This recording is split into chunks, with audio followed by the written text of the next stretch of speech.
Welcome back. Well, let me now come back to you to continue from where we stopped before heading for the short break.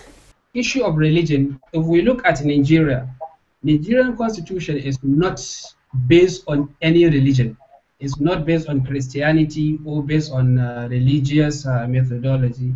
It is a constitution which is written based not looking like paying attention to any religious principle. So if we are to operate as leaders and we are to work as a Nigerian to let's give respect to our religion, but we keep it aside. When it comes to the issue of the progress and development of the country, we should face it. And all these things will start from us, we, the young ones coming up. Let's forget about what happens with our grandfathers, our fathers, and so on. We are the ones now coming in. What happens to them has happened. What happens there has happened.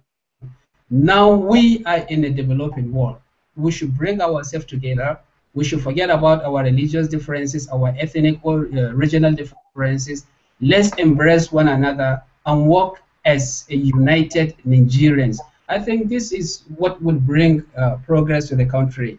But whenever we bring issue of I'm this religion, I'm from this religion, I'm from this tribe, or from other tribe, or this region, definitely we will just be a contributing factor to the failure of our nation. So I think my suggestions, not only me and my fellow comrades, to all those that can get access to this conversation, we should embrace one another and forget about issue. We respect our religion. I'm not saying we should forget about our religion. Definitely is very important. But when it comes to issue of progress, when it comes to issue of developing our country, so we should face it squarely. Let's talk as Nigerians. I think this is the most important. And also one important thing is that our religious leaders, they should know that they are very important to bring in peace.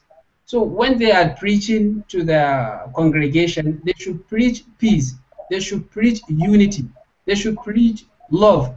This is their task, and not to engross themselves into political system and act like agent. And so I think this will just be a kind of destruction to the population. I think this is my observations to this. Yeah, I think we're evolving to that extent.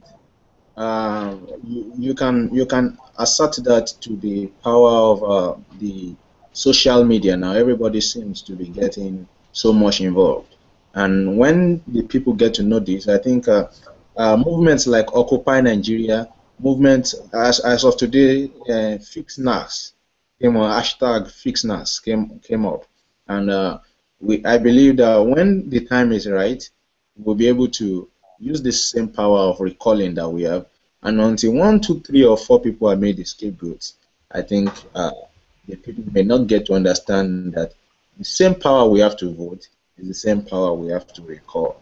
I think as our politics and our political landscape is evolving and maturing, we will definitely get to this place where we can do this. As Comrade Ahmed said, he said, no, Nigerian constitution is not written based on any religious chapter, but all the religions, be Christianity, Islamic, the foundation, they are all based on ethics. So we should all believe in ethics. The ethics is peace, love, and unity. That will bring and push Nigeria forward and make Nigeria one of the greatest nations in the world. The Nigerian Student Association Ukraine is a centralized body providing leadership and community-based service for all Nigerian students in Ukraine. It's an umbrella body for every local Nigerian student association in all the tertiary institutions where it exists in Ukraine. So our aims and objectives are to foster mutual understanding amongst all Nigerian students in Ukraine. We also want to advocate on behalf of the Nigerian students to the Nigerian government and similar authorities, and also, international organizations. And when I say similar authority, we mean also the authorities in Ukraine, starting from the school authority, down to the ministerial authority. And we also want to promote friendly relations with student organizations that represent other nationalities. We also want to provide Nigerian students with the opportunity for association and interaction with other organizations and renowned individuals to inspire scholastic excellence and desire for self-improvement and cultivation of civic responsibility. Our main goal is to bring all the chapter associations together. When we tend to come together, there is more force and more unity, and what we tend to achieve on a smaller scale can be achieved at a greater proportion on a larger scale. So I just believe that coming together, as my president has said, Mr. Victor, that we coming together as a consortium of comprising of presidents of various chapters. I just feel that, and I know that coming together as one body, we can achieve greater than individual chapters. Actually, we are trying to foster unity among Nigerian students in Ukraine. We are trying to build a lasting unity among ourselves that at least when we finish, we'll be able to go back to Nigeria and build our country. We believe when there is unity among the Nigerian students here, there will be a lot of opportunities for us. One, at least we have access to easy information, then we can be able to say a lot of things about our studies here in Ukraine, and we can build ourselves educationally, academically, and all aspects of life. First of all, my president said we are trying to bring all Nigerians together.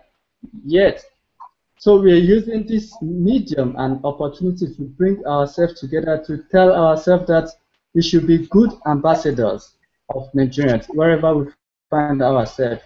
Here in Ukraine, that's why we are trying to use this medium to preach the gospel of unity and good ambassador.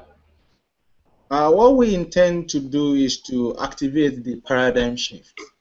I believe that we are not in Ukraine just for educational reasons alone. I believe, as it has been written in the book I love to read most, that many times when God wants to change a particular country, he sends some people abroad. Moses, for instance, Jesus went to Egypt.